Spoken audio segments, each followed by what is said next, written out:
Howdy, friends and family. Thank you so much for joining me. This is week 11, day 1 in the series that I'm doing with Christ Memorial Lutheran Church about knowing God. And last week we talked about how the Lord sanctifies us, and this week we are talking about how the Lord is peace. And so Isaiah 9 verses 6 through 7 says, "For to us a child is born, to us a son is given, and the government will be on his shoulders, and he will be called Wonderful Counselor, Mighty God, Everlasting Father, Prince of Peace. Of the increase of his government and peace there will be no end. He will reign on David's throne and over his kingdom, establishing and upholding it with justice and righteousness from that time on and forever. The zeal of the Lord Almighty will accomplish this." So Jesus is our Prince of Peace, but he doesn't stop there.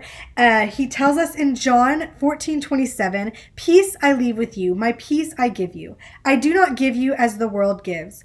Do not let your hearts be troubled, and do not be afraid." So Jesus is our Prince of Peace, and he brings us this peace and gives it to us, and it's never going to end. But what is this peace? What exactly is that? Well, if you look up peace in the dictionary, you're going to find a lot of different definitions, but overall, we often take it to mean, and the main definition that we see is that it is tranquility or harmony between two groups. It can be between communities, people in a community. It can be in a relationship between two single people, even within yourself, between you and God, between two or more countries. There is this tranquility and harmony. And this is the definition that we're used to. But God's definition is a little bit different. And to understand it, we're going to go look at the Hebrew and Greek, which hold a slightly different meaning. And the Hebrew word is shalom, and the Greek word is eirene. And they hold this underlying meaning. Shalom was used more for this definition than eirene, and that is the definition of complete or whole, and which is a little bit different than what we think of when we think of the word peace. But shalom is also a verb, and shalom can mean to return to a state of being whole or complete, to restore. So God's definition of peace is not just this lack of conflict or strife that we usually think of, but it is actually a return to wholeness.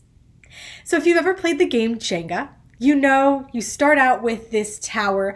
All of the blocks are set in place. It's really pretty. And then you start taking pieces out. That's the game.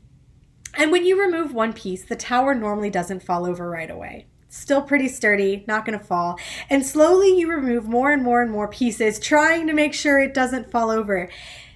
And that's kind of what our peace is like. It's not falling over. Our tower is still standing, but it's kind of unstable.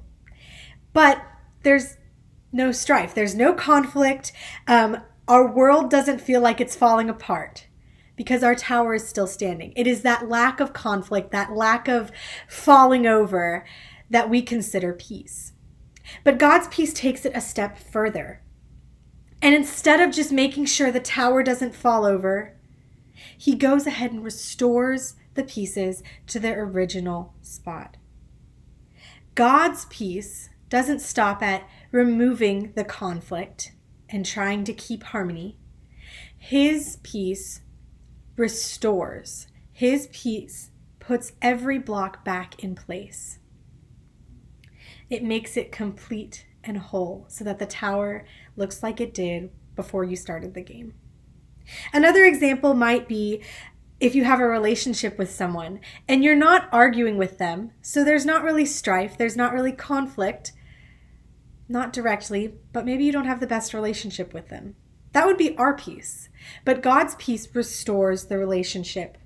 It removes the conflict and restores the relationship, whether that is between two people or between us and him, or even within ourselves.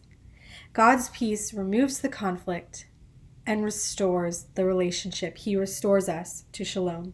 If you're looking for a verse to memorize, John 14:27 is a great one. Thank you so much for joining me, and I'll see you guys next time.